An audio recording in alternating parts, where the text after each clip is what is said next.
Bonsoir, bienvenue à cette séance publique du Conseil municipal de Rouyn-Noranda. Merci d'être là, merci d'être présent. On va d'abord procéder à l'adoption de l'ordre du jour. Oui, quelques petits ajouts ce soir. Donc, un renouvellement de contrat informatique en 7.2.4, une autorisation d'événement concernant un match des Huskies. Ensuite, dans les affaires politiques, une résolution concernant l'octroi de sommes dans le cadre de la politique de soutien aux organismes, le premier appel de projet. Et finalement, dans les procédures administratives, une mise à jour de l'autorisation de délivrer certains constats d'infraction par les inspecteurs à la réglementation et à l'hygiène du milieu. J'en fais la proposition, Daniel Camden. Je l'appuie, François Gagné. Approbation du procès-verbal de la séance régulière du 9 février 2026. Elle dispense de lecture, j'en fais la proposition. Et je l'appuie, Daniel Camden.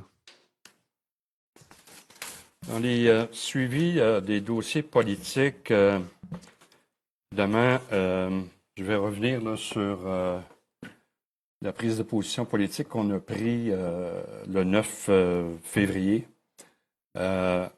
pour mentionner que l'objectif étant toujours de s'assurer qu'il y a des investissements qui soient faits le plus rapidement possible. C'était la logique derrière ça, c'était améliorer la qualité de l'air le plus rapidement possible, s'assurer que Glencore investisse dans l'entreprise. C'était le seul rationnel, ce qu'on ne voulait pas vivre pendant les 2 ou 3 prochaines années. C'était l'incertitude qui était créée là, parce qu'il n'y avait pas, il n'y aurait pas eu d'investissement qui aurait été fait pendant cette période-là. Je veux en profiter pour clarifier aussi, parce qu'il a été question, il y a beaucoup été question du processus décisionnel.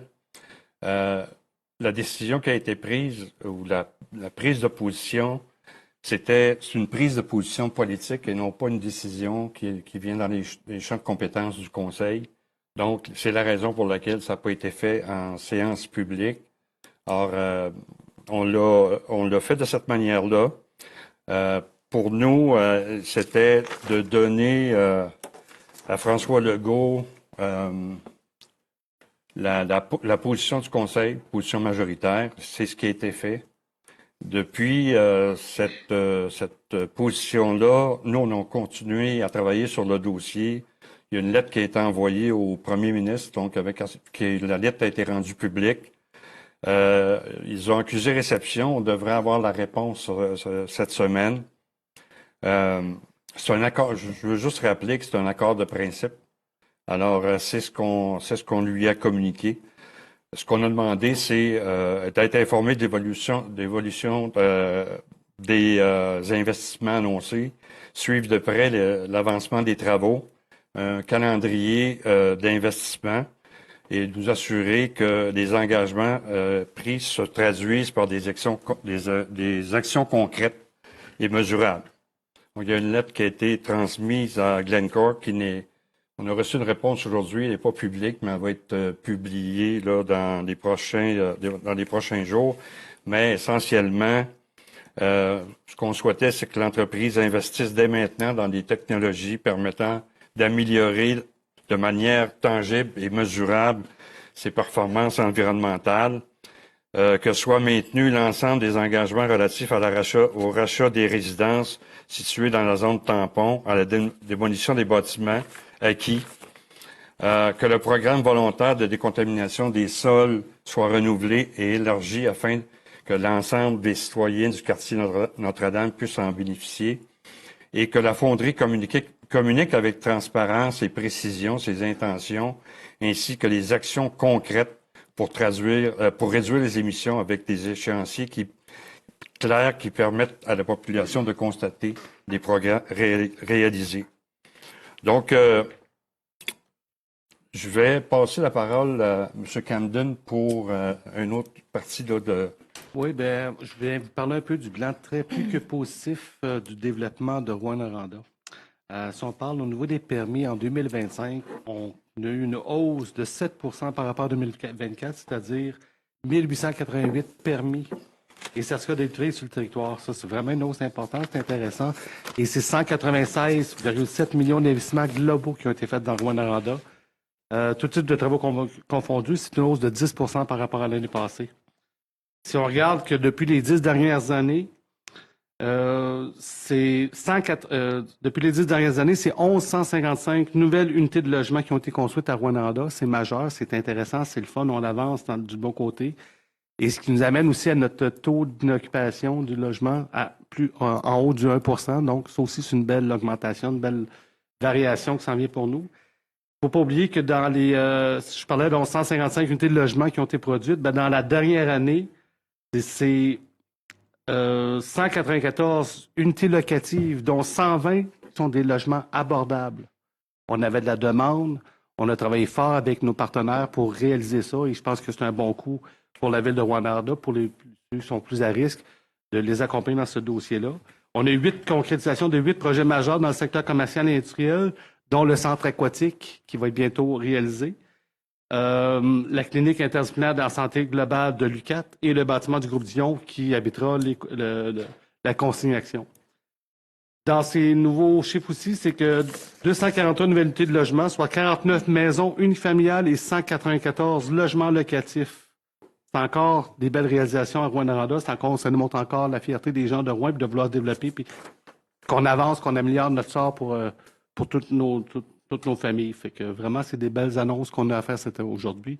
C'est un travail qui a été fait par l'équipe du conseil, il y a un travail qui a été fait par les équipes administratives aussi pour diminuer la paperasse, organiser les travaux qui soient plus facilement réalisables, les permis plus facilement réalisables. Fait que si on regarde au niveau des permis, 74% des permis complexes ont été délivrés en dedans de 15 jours et 67% des permis en simple sont en moins de 10 jours. Donc, on travaille à accompagner nos citoyens, puis je pense que c'est important qu'on le nomme ici, ce soir.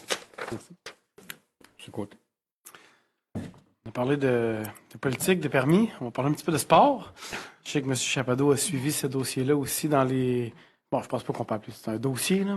On va parler du tournoi puis oui de Québec plutôt, parce qu'on a une équipe de Rwanda, les Citadelles, qui ont très bien fait. Ils sont rendus en finale dimanche matin, perdaient par 2 buts, égalisés, perdus en prolongation. Donc, c'est un peu crève-cœur pour ces jeunes de 11-12 ans-là, mais comme je le mentionnais, c'est beaucoup plus d'expérience, puis une grande fierté pour eux que la défaite, je pense qu'ils doivent retenir. Mais surtout, il y avait aussi une autre équipe de l'Abitibi qui participait, les Forestiers, dans une autre classe. Il y a des jeunes hockeyeurs qui viennent de Rouyn-Noranda aussi qui participent à ce tournoi-là via cette équipe-là parce que c'est un regroupé régional dans la région. Donc, on avait 2 équipes de l'Abitibi qui ont participé et qui ont eu des bons résultats. Les 2 ont pu goûter au moins une fois la victoire dans ce tournoi-là. Effectivement, j'ai suivi ça de près avec beaucoup de fierté. Dimanche matin, il fallait alterner entre Oui. la finale olympique Et les 2 ont perdu par prolongation. Donc, sujet des membres du Conseil. Oui, il y avait moi. Oui. Merci, Monsieur le maire. Moi, j'aimerais profiter de l'occasion pour féliciter le journal Ensemble pour bâtir des vins, qui a 50 ans. Donc, c'est un journal communautaire c'est un des rares encore au Québec. Et je tiens vraiment à les féliciter parce que, premièrement, c'est un puissant outil de démocratie et de mobilisation locale dans une zone qui est quand même très étendue et quand même tiré à 1800 exemplaires et aussi sur le web. Alors, on sait aussi que les journaux communautaires ont des enjeux importants avec les baisses de revenus, évidemment, puis aussi les géants du web qui sont là. Alors, il y a quand même une certaine concurrence qui se fait là. Mais le journal Ensemble pour bâtir a réussi à se réinventer de par sa formule hybride, mais aussi en restant très, très branché sur tout ce qui se passe au niveau de la communauté. Et en ayant des collaborateurs, il y a beaucoup de personnes qui sont avec eux quand même pour transmettre de l'information. Mais c'est surtout grâce à une équipe de bénévoles qui est là, qui est plus nombreuse. On m'a quand même fait part qu'il y avait des enjeux aussi au niveau des ressources bénévoles. Mais je tiens donc à les féliciter et à vous inviter là, à le lire. Voilà. Merci. François. Oui, moi, je vais vous parler du projet Sous les pavés. C'est vraiment un beau projet de mobilisation citoyenne. En fait, on va déminéraliser, ça veut dire qu'on va enlever de l'asphalte dans un stationnement de la 8e rue, là, dans le quartier du Vieux-Noranda. C'est vraiment un beau projet. L'idée, c'est de lutter justement contre les îlots de chaleur et d'avoir un espace citoyen. Ce qui est intéressant, c'est qu'on va être impliqué, les citoyens, à toutes les étapes de la réalisation du projet. Fait que là, il y a la consultation qui est en cours. On va être invité aussi à participer justement à retirer l'asphalte, à planter les végétaux, à inaugurer le site. Puis, la consultation est en ligne. Vous pouvez vous y rendre de deux façons, donc en cherchant Rouyn-Noranda Consulte ou sur le site web de la Ville dans la section des consultations publiques. Puis, c'est jusqu'au 8 mars, donc je vous invite à participer à la démarche. Merci. Il y avait Vicky. Oui, alors bonsoir. Je voulais juste rappeler aux résidents, résidentes ainsi qu'aux commerçants du quartier Centre-Ville que je serai disponible jeudi prochain, le 26, à la bibliothèque municipale à compter de 16h jusqu'à 19h. Donc, si vous voulez venir jaser, si vous avez des questions, des demandes, que peut-être je peux vous aider. Bref, c'est pas nécessaire de prendre rendez-vous. Je vais être là et je vous attends. J'en profite d'ailleurs pour vous rappeler que tous les conseillers et conseillères ici sont joignables soit par téléphone ou par courriel. Donc, si vous allez sur le site Internet de la Ville, nos coordonnées sont là et ils sont tous et toutes disponibles. Monsieur le maire, effectivement, nous sommes connectés parce que moi aussi, j'avais le goût de revenir sur la séance du 9 février. Donc, vous m'avez volé le punch. Non, mais je trouve que ça démontre justement cette volonté réelle-là de parler de nos processus démocratiques puis décisionnels. Mais je trouvais vraiment nécessaire de revenir sur, durant cette séance-là, la façon dont le Conseil a annoncé sa position dans le dossier Fondriorne a effectivement provoqué de l'insatisfaction pour une partie de la population. Puis, je trouvais ça important de vous nommer que ce sentiment-là a aussi été ressenti parmi certains conseillers conseillères. Mais je pense qu'il faut aller au-delà de ce dossier politique-là, au-delà d'être d'accord ou en désaccord sur la position. Je pense que, comme vous l'avez nommé, Monsieur le maire, c'est vraiment la question du processus démocratique qui a été soulevée à cette séance-là. Puis là, j'essaie de couper parce que vous avez repris des éléments de ce que je voulais partager. En fait, je pense que il y a eu une personne qui avait fait une demande le 9 qui nous avait demandé si les élus, on pouvait voter séance tenante sur cette position-là annoncée. Puis, on a répondu par la négative. Puis, je pense que ça a suscité une fausse perception que le processus démocratique au Conseil est opaque. Puis, c'est ça qui faisait que je trouvais ça vraiment important qu'on y revienne. Puis, j'ai eu l'opportunité, à la suite du 9, dans le cadre de la formation en éthique et déontologie qu'on doit tous suivre, les élus, c'était une avocate spécialisée en droit municipal qui était là, puis je l'ai questionnée justement sur ce processus-là qui a eu lieu le 9 février. Puis, elle m'a clarifié, puis surtout validé que la position qu'on a prise, le conseil municipal, avait pas vraiment de valeur légale dans le sens que les rencontres, les caucus qu'on a pour nous préparer à la séance publique n'a pas de pouvoir décisionnel. Fait que vous l'avez bien expliqué, Monsieur le maire. En fait, les seuls temps qu'on est habilité à voter les élus, c'est vraiment en séance publique. Et bien sûr, sur des questions d'ordre municipal. Ce qui est intéressant aussi, c'est que la formatrice a expliqué que de notre devoir d'agir avec prudence exige justement que si nous, comme élus, on considère qu'on n'a pas toute l'information suffisante pour prendre une décision éclairée à un moment, quand vient le temps de voter, ben ce devoir-là d'agir avec prudence exige de voter contre une résolution ou un règlement qu'on considère qu'on n'a pas l'information suffisante. Fait que je nous ramène dans le contexte actuel que près du 2/3 d'entre nous, c'est notre première expérience en politique municipale. Fait que il est important qu'on continue ensemble de poser beaucoup de questions, puis de continuer de prendre ce temps-là nécessaire pour s'assurer que nos processus décisionnels, ils restent accessibles et surtout transparents pour les résidents et résidentes de notre super ville MRC. J'en profite, je prends une minute pour remercier toutes les équipes de l'administration municipale, c'est de prendre le temps que vous investissez tout ce temps-là pour nous partager votre expérience. C'est vraiment aidant et soutenant pour nous. Et je termine en faisant appel à notre volonté déjà présente au Conseil pour réviser ces façons de faire-là qu'on a dans nos processus pour les rendre vraiment plus clairs et transparents. Je pense que ça saura justement répondre aux attentes toutes légitimes de la population au sujet de notre processus démocratique. Voilà. Merci. Alors, on est rendu aux demandes citoyennes. Je veux juste vous rappeler que notre règlement prévoit 30 minutes. Donc, la dernière fois, on a entendu des citoyens, des citoyennes en 2h30 minutes. Alors, on voudrait appliquer notre règlement. Donc, c'est 30 minutes. Vous avez 5 minutes pour poser vos questions ou des commentaires. Alors, Nicole Desgagnés, résidente de la rue Perrault. Bonjour, Monsieur le maire, conseiller, conseillère. Je n'étais pas là le 9 février. J'ai écouté votre position plus tard. J'ai été bien surprise parce que je ne pensais pas que vous auriez une position ce soir-là. Ensuite, j'ai été remplie de colère et de tristesse. Oui, de tristesse parce que j'ai beaucoup de peine pour la santé de mes concitoyens et concitoyennes. Vous avez soulagé, selon moi, M. Legault en partageant le poids de son singe. Ça lui appartient, c'est pas votre responsabilité, puis c'est encore moins votre expertise. C'est bien triste.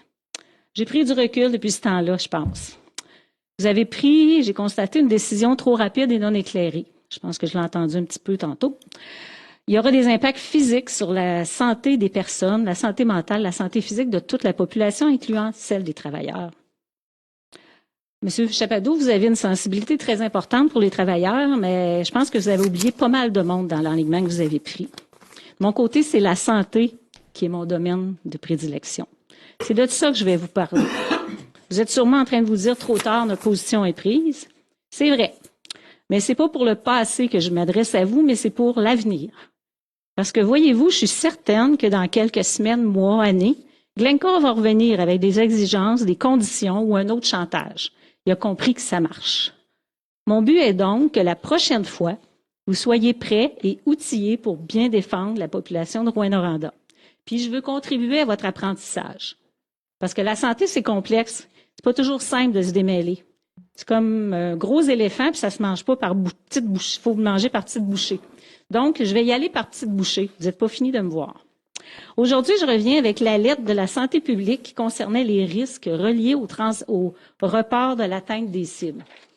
Cette lettre de Mme Sobanjo, datée du 22 octobre 25, qui avait donné son avis sur la prolongation d'un délai de 18 mois demandé par Glencore, disait pas mal de choses. Puis peut-être que c'était tellement dense que vous n'avez pas tout compris. La DSP, je vous cite un extrait, la DSP estime qu'un tel report soulève des enjeux en matière de santé.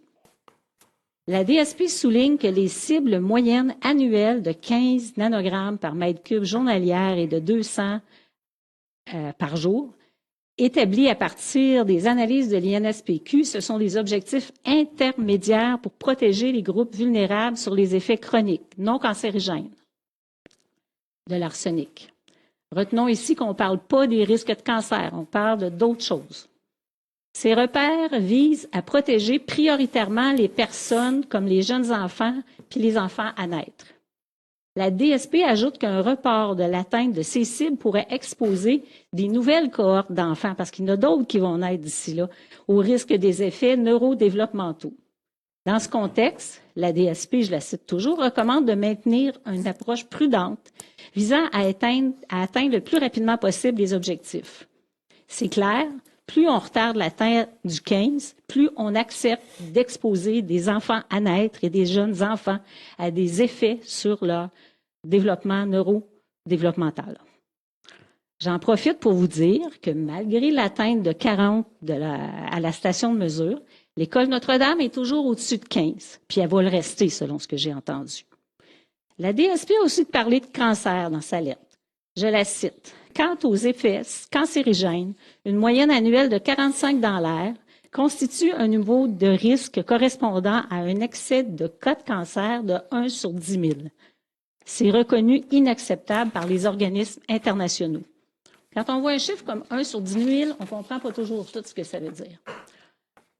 Revenons à ce chiffre. Le seuil considéré comme négligeable au Québec, là, je ne vous ai pas dit sécuritaire, je dis négligeable. C'est 1 sur 1 million. 1 sur 1 million, ça correspond à un risque négligeable. 1 sur 10 000, ça veut dire 100 sur 1 million.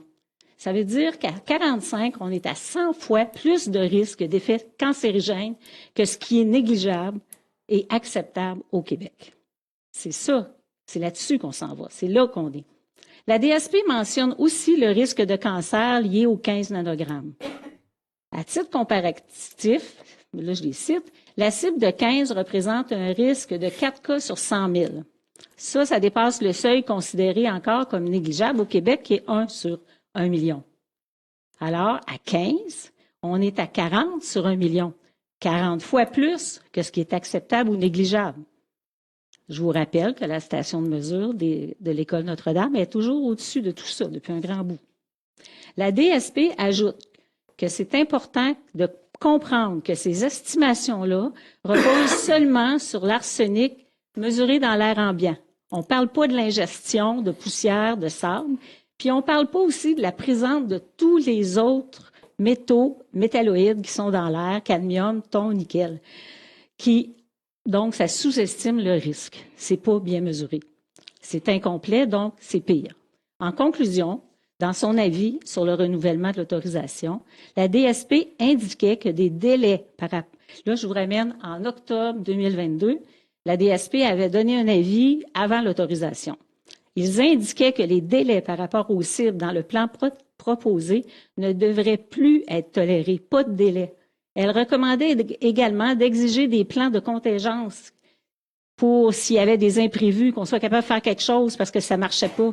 Dans ce contexte, le DSP réitère que la cible de 15, c'est juste un repère intérimaire qui ne doit pas être maintenu indéfiniment. Alors, c'était mon information pour ce soir. Vous comprendrez que je reviendrai parce que je vais me préparer aux prochaines demandes de Glencore. Merci. Merci. Merci.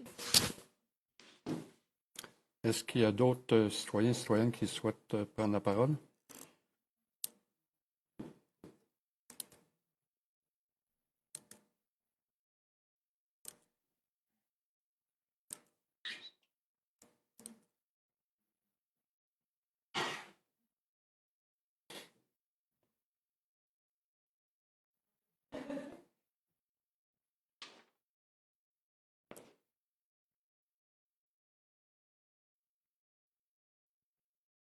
Allô?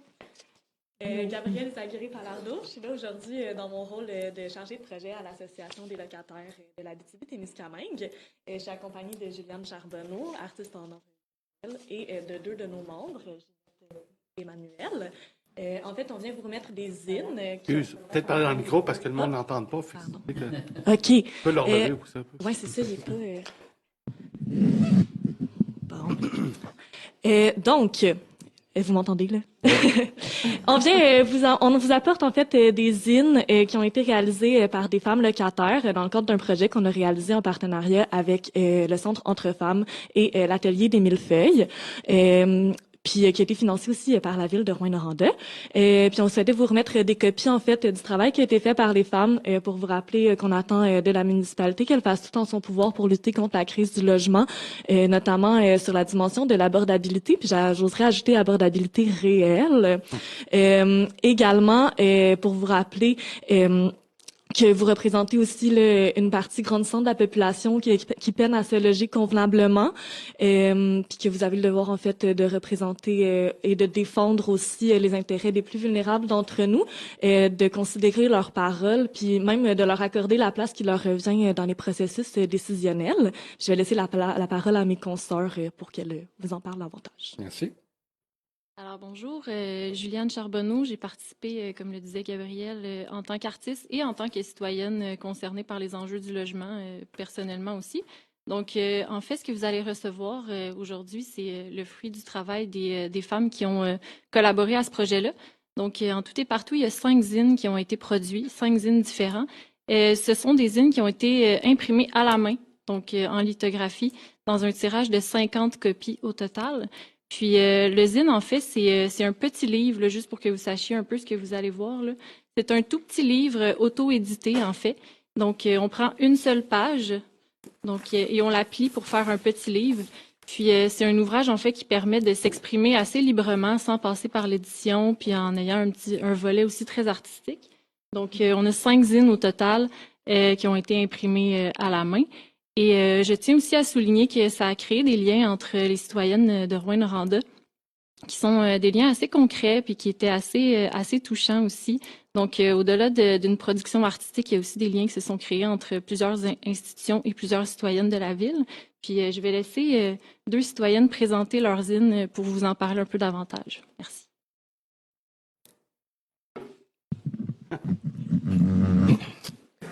Bonjour, je me présente, Emmanuelle Arsenault. Je suis mère monoparentale de 2 enfants. J'ai 40 ans, je suis locataire de la zone tampon. Je suis en appartement depuis environ mes 16 ans. Je siège aussi sur le CA de l'Association des locataires de l'Abitibi-Témiscamingue. Donc, je vous présente un peu mon zine. En tournant les pages, on se promène de pièce en pièce. On remarque des enjeux auxquels de plus en plus de locataires sont confrontés, moisissures, insalubrité, problèmes de chauffage, de plomberie, entretien négligé ou qui portent atteinte à la sécurité du locataire, propriétaire injoignable, discrimination en tout genre, tant pour trouver un logement que pendant la location. Sur une table, on voit de la documentation que on voit par la documentation que le locataire cherche diverses façons d'améliorer sa situation. Puis, en dépliant,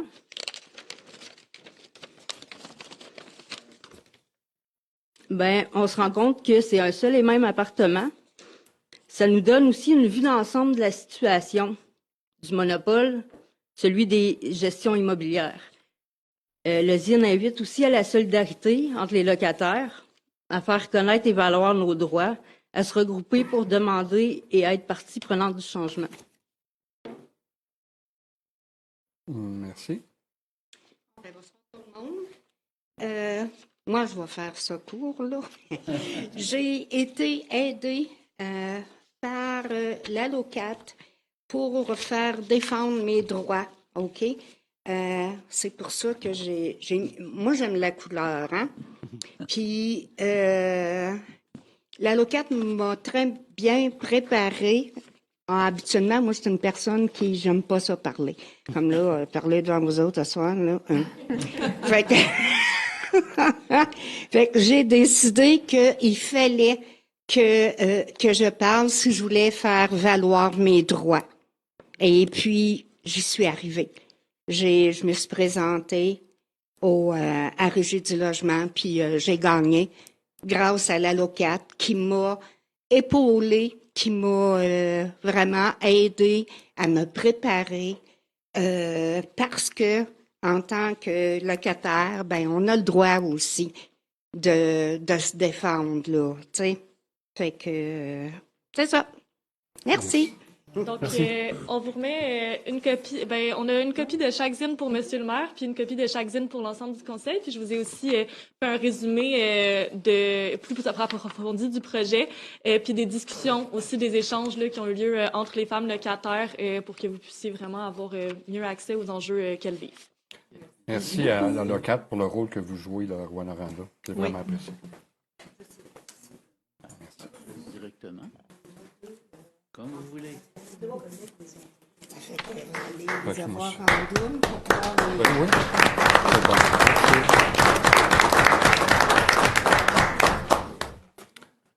Est-ce qu'il y a d'autres prises de parole? Encore moi. Elle prend goût. Moi, je venais juste pour vous dire que c'est concernant les autobus de ville. Bien contente d'en avoir, sauf que Je me suis rendu compte que les horaires ont changé. J'étais pas au courant. J'attendais l'autobus, attends, pour me faire dire, les horaires ont changé. Ben voyons donc. J'ai dit, c'est où?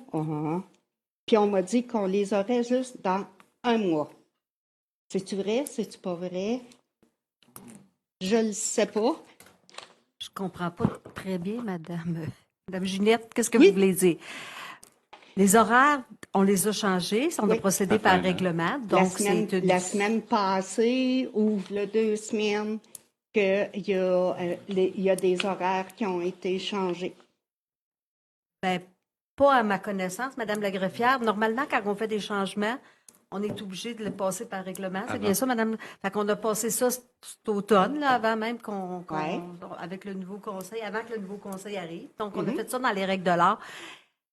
Il y a peut-être des choses qui ont changé dans le sens où vous êtes pas sans savoir que des fois, les autobus débordent. C'est un beau problème. Oui.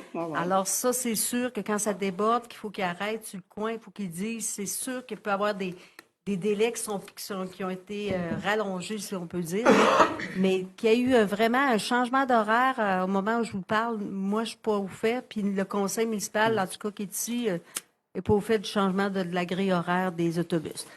On va valider, on va vérifier avec la coordonnatrice s'il est arrivé quelque chose, mais à ce moment-ci, on n'a pas été avisé de ça. Parce que l'autre jour, entre autres, j'ai été chez Walmart, puis il y avait une employée qui me disait qu'il y avait 1 demi-heure de différence. Tu sais, au froid qu'il fait, là, les abris, là, on ne peut plus s'en servir, il n'y en a plus. Là. Ils sont là, mais ils ne servent à rien. Puis, anyway, ben, c'est ça, là. Comme moi, j'ai de la misère à tenir debout, là, tu sais, puis là, oui, ben, puis je défends aussi les chauffeurs d'autobus à dire, ça se peut qu'ils arrivent en retard, c'est normal. Madame, parlez dans le micro parce que... oui. Parce qu'il y a des gens en ligne, fait que des fois, c'est super... Mais en fait, on reçoit ce que vous dites, voulais là, Mme juste Ginette, vérifier, puis on va vérifier avec la coordonnatrice, puis on va s'ajuster, mais normalement, un changement d'horaire, il peut y avoir des retards, ça, je vous le dis, ça se peut. Oui. Mais qu'il y ait vraiment un changement dans la grille horaire, ça, c'est pas supposé. Il faut que ça passe ici, normalement. Puis on l'annonce publiquement, évidemment, qu'on fait ça pour nos citoyens. Fait que notre objectif, c'est que vous soyez que je me disais, mais comme je vous dis, moi, je me suis fait dire que on aurait des copies papier dans 1 mois avec les nouveaux changements qui seraient là. Fait qu'en tout cas, si vous voulez vérifier, oui, ça serait bon. C'est sûr, puis on va vous faire un suivi personnellement pour la suite des choses. Merci beaucoup. Je tenais à venir parce que c'est bien, vous savez que on veut perfectionner, s'ajuster dans notre transport. C'est un service qu'on offre à notre population, donc notre souhait, c'est que ça rende service pour que ça ait des désavantages, mais plutôt des avantages. Ben oui, bien Alors, sûr. on a pris note, on va communiquer avec vous. Oui, ben parfait, merci beaucoup. Merci beaucoup. Bonne soirée. Madame la greffière, vous avez une communication. Oui, on avait reçu également une question écrite de M. Jean Garand qui posait la question suivante. Dans le dossier des émissions de polluants atmosphériques de la fonderie Horn, pourquoi la Ville n'a pas considéré ceci comme une option respectant la santé publique? La Chine refuse les concentrés ayant plus de 0,5 % d'arsenic. Elle achète à perte des concentrés propres pour se procurer du cuivre à tout prix. C'est l'équivalent du dumping. Pourquoi la Ville n'a pas dit au premier ministre de porter plainte à l'OMC ou de subventionner Glencore entre-temps pour acheter du concentré propre? Notre fonderie doit avoir accès à des concentrés propres, ce qui aiderait énormément à réduire les émissions. Les pratiques déloyales des autres pays doivent être dénoncées et contrecarrées. Donc, évidemment, ce n'est pas de champ de compétence là, de la ville de Rouyn-Noranda, c'est plutôt au niveau fédéral. Donc, évidemment, on va référer le monsieur à qui de droit?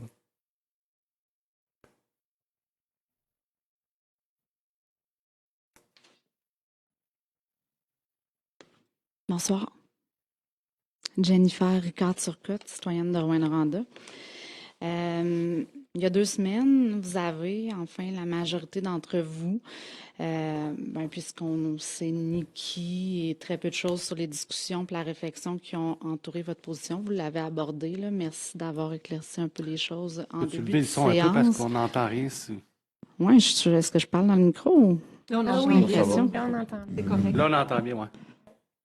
D'accord. Il y a 2 semaines, vous avez transigé sur des principes importants, des principes qui vous ont rendu à mes yeux indignes d'occuper la position que vous occupez. Vous avez accepté de prendre position au sujet de l'acceptabilité sociale dans la communauté concernant la possibilité qu'on soit exposé encore plus longtemps à des contaminants qui représentent des risques pour la santé. Vous avez dit nous avoir entendu, M. Chapado, vous avez dit savoir ce qu'on pensait. Mais je tiens à vous rappeler à tous et à toutes que la santé, c'est un droit qui est protégé par les chartes des droits et libertés et que le gouvernement a l'obligation de garantir ces droits-là. Nos droits devraient jamais faire l'objet d'un processus d'acceptabilité sociale, d'autant plus que l'acceptabilité sociale, elle est extrêmement vulnérable à la désinformation et qu'ici à Rouen, je pense pas qu'on peut prétendre qu'on a accès à une information qui est complète, qui est crédible, qui est juste. On n'a pas un portrait clair de la situation. Vous êtes certes élu, mais vous l'avez pas été pour nous représenter sur une question, sur celle-là. Je crois pas que vous l'avez nommée souvent, là. Je crois pas qu'elle relève de votre rôle. Puis les conséquences de cette posture-là, elles se feront sentir au-delà de votre mandat. Je pense, sans me tromper, pouvoir dire que vous avez été instrumentalisé par le gouvernement pour qu'il se donne la légitimité d'accorder à Glencore exactement ce qu'elle demande. Peu importe votre posture, le gouvernement serait possiblement allé de l'avant avec sa décision. Vous l'avez dit souvent, cette décision-là, elle relève pas de votre responsabilité, elle est de compétence provinciale. Maintenant, je tiens à vous dire que vous avez failli à une responsabilité qui est la vôtre. C'est celle de faire respecter, celle en fait d'assurer la cohésion sociale. Lundi il y a 2 semaines, je pense qu'on a tous et toutes perdu parce qu'on a laissé la violence de cette industrie-là se retourner contre nous, nous permettre de nous retourner les uns contre les autres. Je suis encore vraiment en colère, puis vous inquiétez pas, ma colère, elle est pas dirigée vers les membres de ma communauté, puis elle le sera jamais. Je suis encore en colère contre vous, contre le gouvernement, contre ce système-là. Puis dans les derniers jours, il y a de la tristesse qui s'est ajoutée à mon état parce que je réalise, pour employer une expression que vous avez beaucoup employée dans les derniers temps, M. Chapado, je réalise qu'il n'y en a pas de voie de passage pour protéger la santé de la population de Rouyn-Noranda. Parce que je comprends pas ce qui a pu vous laisser croire que cette fois-ci, ça allait être différent, parce que dans 7 ans, guess what, Glencore vous demandera possiblement encore des délais à vous, au gouvernement. Voilà.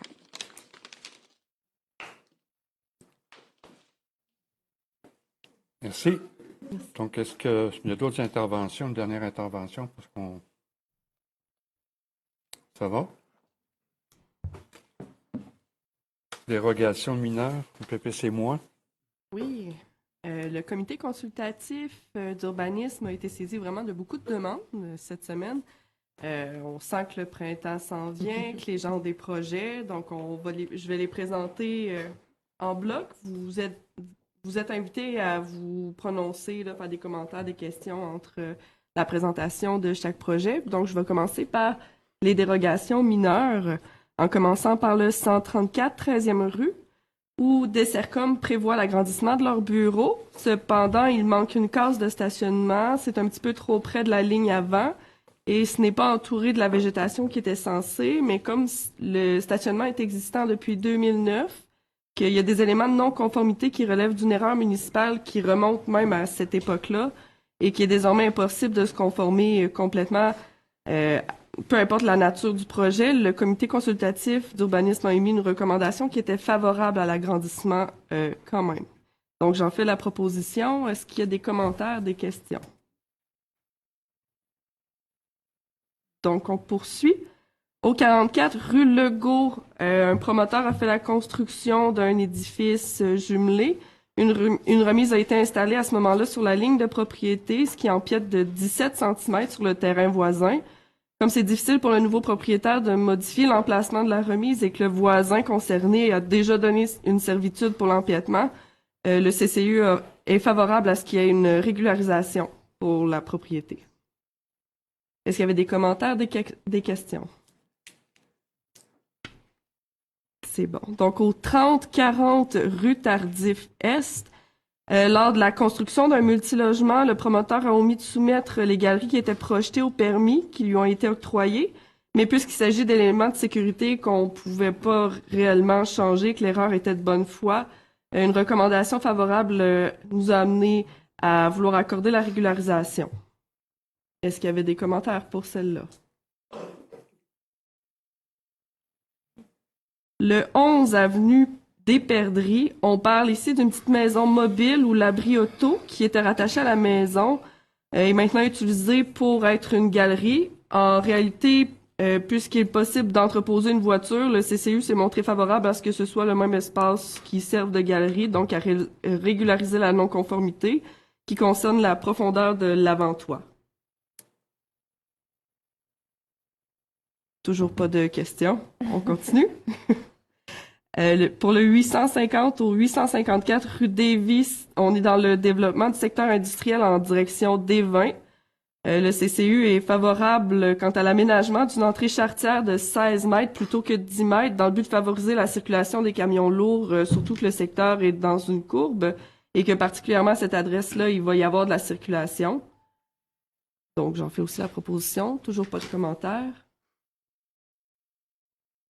Au 81 rue Darnfield, le propriétaire a déjà une dérogation qui date de 2024 concernant la superficie augmentée de ses bâtiments secondaires. Considérant que les voisins ont été consultés, le CCU était favorable à reconduire cette dérogation-là pour la construction d'un nouveau garage d'une superficie de 148 mètres carrés s'il s'assure de démolir l'équivalent de la superficie de ce nouveau garage. Donc, on continue. Ensuite, nous avons des demandes de report parce que nous sommes dans l'attente de renseignements supplémentaires pour le 547 Montée du Sourire et pour le 117 Chemin du Docteur Lemay, ce qui ferait l'ensemble de ma proposition pour les dérogations mineures. Et je l'appuie, Daniel Camden. Merci. Maintenant, on se déplace pour nos projets particuliers, nos PPC-moi. En premier, nous avons, je vais aller chercher l'adresse, on est au 2049 avenue La Rivière. C'est toujours dans le projet de résolution pour l'implantation en cours avant de 2 serres agricoles qui seraient translucides avec des aires d'entreposage ainsi qu'un conteneur comme kiosque de service, moyennant plusieurs conditions qui ont été mises, notamment la mise en place d'une bande végétalisée pour protéger la bande riveraine, l'implantation d'une haie de cèdre tout le long de la ligne avant de la propriété et d'autres éléments de superficie et d'usage. S'il n'y a pas de commentaires, on continue. On va ensuite au 2209 avenue La Rivière, où c'est l'adoption de la résolution pour permettre la mixité des usages qui sont résidentiels ainsi que cimetière automobile. Il a été suggéré de procéder avec le projet puisqu'il est soumis à vraiment beaucoup de conditions, comme des distances minimales qui sont augmentées pour protéger l'usage résidentiel qu'il y a sur la propriété et la santé du lac Rouyn, ainsi que l'aménagement d'une bande végétalisée pour préserver la vue de la route et du bâtiment résidentiel.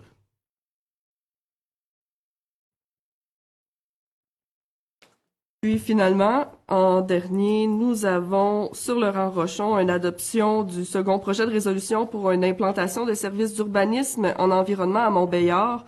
Donc, le promoteur veut aménager un édifice avec une enseigne, un aire d'entreposage en cour avant et 3 cases de stationnement. Plusieurs conditions sont prévues concernant les dimensions, la disposition et l'aménagement forestier sur la propriété. Donc, c'est les 3 propositions de PPC-moi que j'ai pour vous ce soir. Merci. J'appuie Vicky Brazo. Affaires générales. Oui, Monsieur le maire. Donc, au niveau de la gestion du personnel, la liste du personnel engagé cette semaine, on parle de 2 ressources, un réserviste du côté du service des acquisitions et un surnuméraire du côté de la sécurité publique comme brigadier. Et très heureux de faire la nomination de Mme Josée Thibodeau au poste de directrice des ressources humaines. Donc, est-ce qu'on prend une... J'en fais la proposition, Sylvie Turgeon. Lynn Fortin, je l'appuie. Merci. On poursuit avec l'octroi de contrat. Premier renouvellement du contrat d'utilisation des logiciels Esri, contrat octroyé de gré à gré à Esri Canada Limité, au montant de 165 200 $ taxes en su. Contrat de fourniture de béton de ciment pour l'année 2006 à Béton Fortin Incorporé au prix unitaire de 327 $ du mètre cube, taxes en su étant la seule reçue et conforme. Et finalement, location de véhicules légers 2026 à location Sauvageau Incorporé au montant de 483 774,56 $, taxes incluses, étant la plus basse reçue et conforme. Vous devriez avoir aussi, monsieur le directeur général, un renouvellement de contrat informatique à Fujitsu. Ben, ma foi, je ne l'ai pas. Bon. Il est possible que j'ai omis de joindre. Donc, il s'agit d'un contrat pour une durée de 8 ans pour permettre là, la réutilisation d'un même système qu'on utilise déjà, là, qui sert notamment à notre logiciel GeoCité Web, qui provient là, de 5 villes qui ont créé ce logiciel-là, et Fujitsu le développe et le maintient. Donc, un montant de 91 000 $ pour une période de 8 ans. Parfait. Merci, Mme Tousignan. Désolé de ce petit oubli. Autorisation de signature, convention d'acquisition d'œuvres d'art. Oh, excusez, ça prend une proposition, Mme Turgeon. Je vais y aller. Alors, je propose. Je l'appuie. Pierre Côté. Merci de m'avoir remis à l'ordre, Mme Turgeon. Autorisation de signature, convention d'acquisition d'œuvres d'art dans le cadre du Fonds municipal d'art contemporain pour l'année 2026. J'en fais la proposition, Louis Dallaire.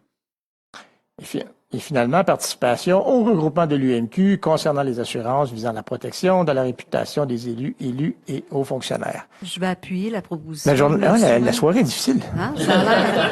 J'appuie la collection d'œuvres d'art. Merci, Mme Turgeon, et désolé, M. Dallaire. Pas de problème. Donc, la participation au regroupement, c'est correct, Mme Tousignan? Non, je vais en faire la proposition, Martine Rio. Je vais appuyer François Gagné. Merci, et tant que ça finisse. Ça va? Correspondance. Donc, une demande d'événement ce soir en lien avec le match des Huskies qui aura lieu ce vendredi 27 février. Donc, permettre l'utilisation de 3 stationnements à l'avant de l'aréna pour une démonstration de tracteurs. Proposeur. J'en fais la proposition. Pierre Côté. Je vais l'appuyer, Éric Grenier. Au niveau des dons et subventions 2026, donc une première résolution pour l'École d'aviation Rouyn-Noranda. Il s'agit de la 3e année pour laquelle la Ville de Rouyn-Noranda va octroyer un montant de 40 000 $ pour permettre le développement là, de cette nouvelle formation académique du Cégep, donc faite évidemment par l'École d'aviation. Donc, il s'agit d'une résolution pour octroyer le 40 000 $. Ensuite, au niveau du centre plein air Mont-Canasta, suite à une entente qui a été signée l'année dernière, donc le versement d'un montant correspondant aux taxes municipales. Je propose qu'on prenne ces deux-là dans un premier temps. Lynn Fortin, j'en fais la proposition. Yves Ortubis, j'appuie. Puis, Mme Fortin, je vous laisserai aller avec la politique de soutien aux organismes. Oui, parfait. Donc, lors de l'appel de projet qui s'est terminé le 30 octobre dernier, la Ville a reçu tout près de 85 projets d'organismes à but non lucratif. Alors, le comité d'analyse de projet s'est réuni et la recommandation est d'octroyer un montant de 1 055 315 $ à 58 projets. Et je vais vous donner un petit peu plus d'informations sur les différents programmes, donc comment ça va s'articuler.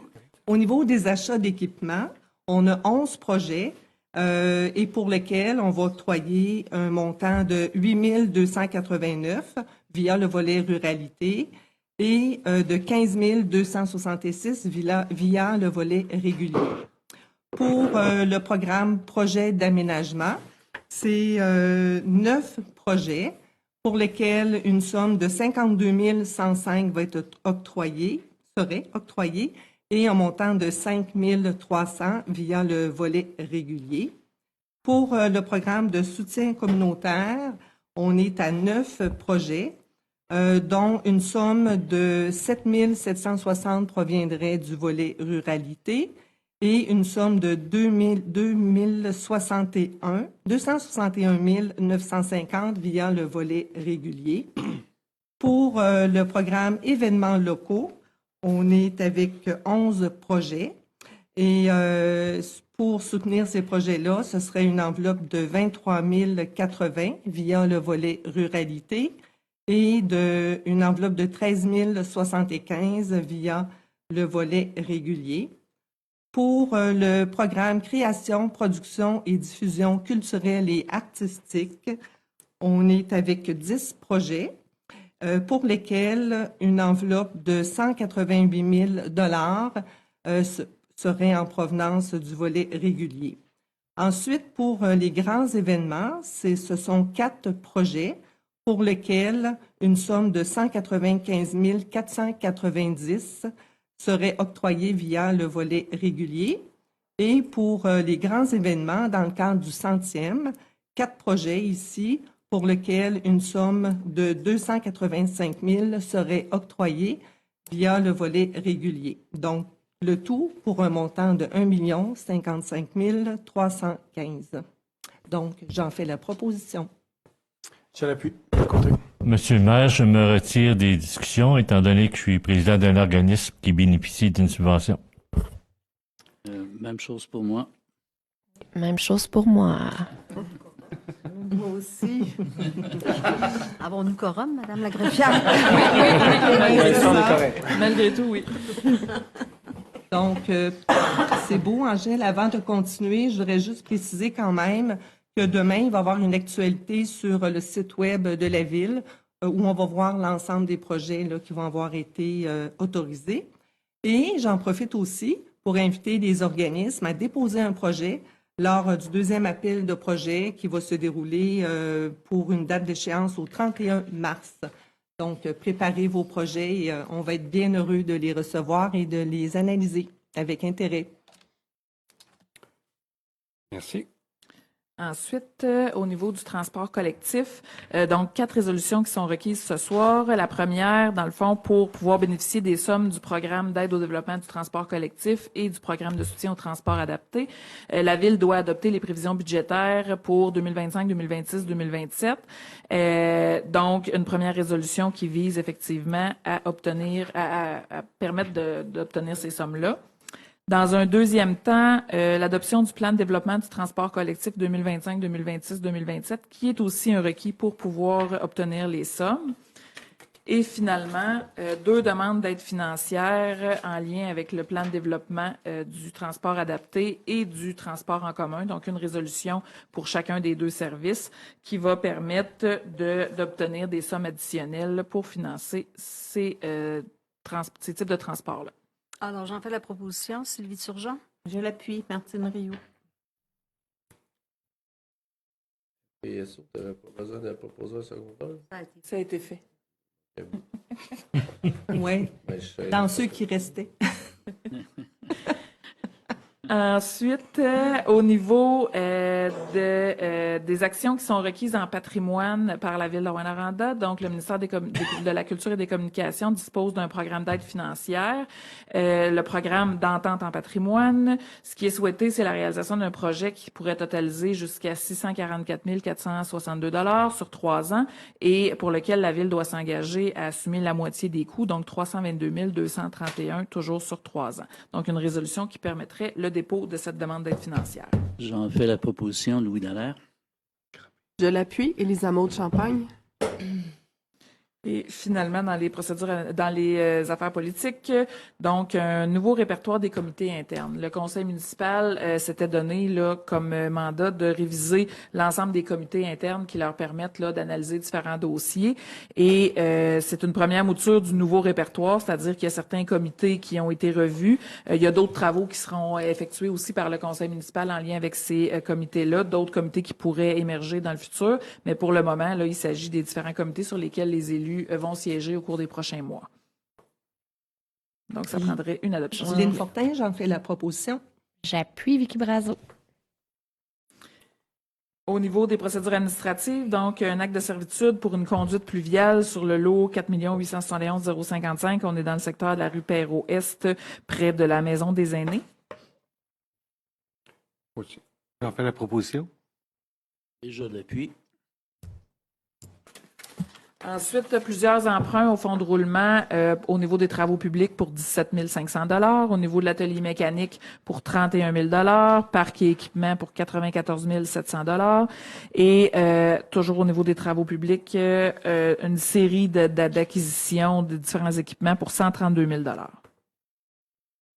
J'en fais la proposition, François Gagné. Pierre Côté, j'ai l'appui.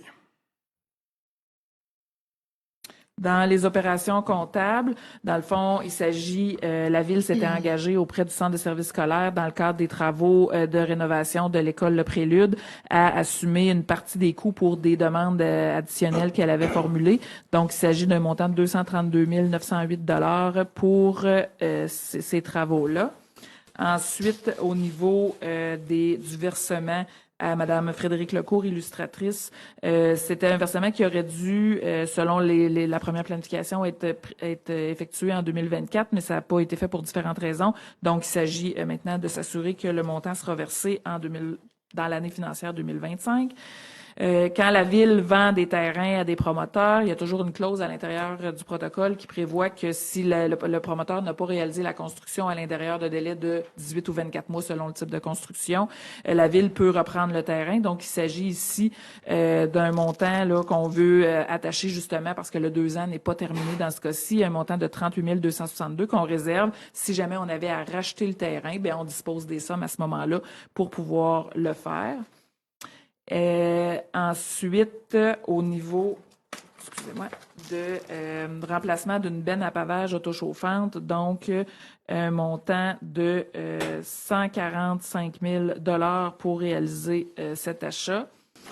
Et finalement, des bouillottes pour des dégeleuses de ponceau au montant de 9 500 $. On fait la proposition, François Gagné. Lynne Fortin, je l'appuie. Et une mise à jour au niveau de l'autorisation de délivrer des constats d'infraction. Il faut savoir que l'inspecteur municipal est autorisé à délivrer les constats d'infraction en vertu de l'ensemble des règlements d'urbanisme. Et dans la même équipe, il y a aussi des inspecteurs à la réglementation et à l'hygiène du milieu.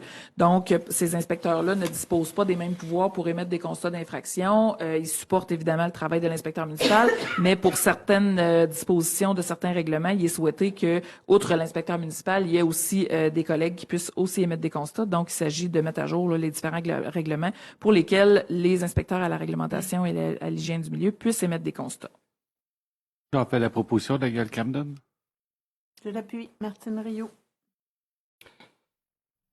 Recommandation des conseils de quartier. Conseil de quartier McWater. Oui, Monsieur le maire, on a 3 organismes qui vont bénéficier de subventions. On a les dames fermières pour un montant de 4 500. On a le comité des loisirs de McWater avec un montant de 4 000 et le club de l'âge d'or, 3 500. Merci. Vous en faites la proposition? J'en fais la proposition. Lynne Fortin, je l'appuie. Conseil de quartier Cadillac. Au niveau de la Corporation de développement économique, il y a un montant de 2 200. Le Centre d'action bénévole de Rouyn-Noranda, 650. Le Campus Jeunesse pour un montant de 1 000 $ et l'Association récréative de Cadillac, un montant de 5 925 $.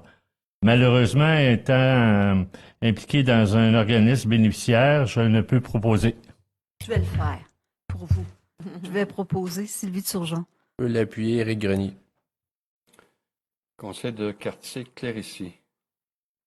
Ah, conseiller. monsieur, je peux bien le faire, ça aussi. Oui, s'il vous Notre plaît. collègue n'étant pas là, alors une répartition de l'enveloppe des dons et subventions du quartier pour 2026. 1 500 $ Cercle des fermières, 3 100 au comité des loisirs, 1 600 Opéra des Rapides, 4 500 au club de l'âge d'or et 1 300 aux riverains du lac Hervé Savard. Alors, j'en fais la proposition. Lynne Fortin, je l'appuie. Conseil de quartier de Cloutier. Oui, bonjour. Dans le fond, ça, à Cloutier, là, les comités ont été fusionnés, donc il reste seulement un comité là, qui, après ça, distribue l'argent puis parraine, dans le fond, d'autres petites associations. Donc, tout l'enveloppe là, disponible, le 12 000 $, a été distribué là, au comité loisirs et développement de Cloutier. J'en fais pour la proposition. Lynn Fortin, je l'appuie. M. Ortubise, conseil de quartier de Bellecombe. Oui, Monsieur le maire, pour le Club de l'Âge d'Or à Bellecombe, un montant de 2 000 l'Organisation des sports et loisirs de Bellecombe, 8 000 et finalement la Corporation de développement socio-communautaire, un montant de 2 000 et j'en fais la proposition. Lynn Fortin, je l'appuie. Approbation des comptes au montant de 3 641 406,51. On fait la proposition. Beaucoup de propositions, mais il y a peu d'appuyeurs. Je vais l'appuyer. Avis de motion. Aucun avis de motion ce soir, ni aucun règlement. Question allouée aux journalistes. J'imagine que ça va se faire en... Donc... Je propose la levée de la séance. Je l'appuie. Pierre Côté. Merci beaucoup.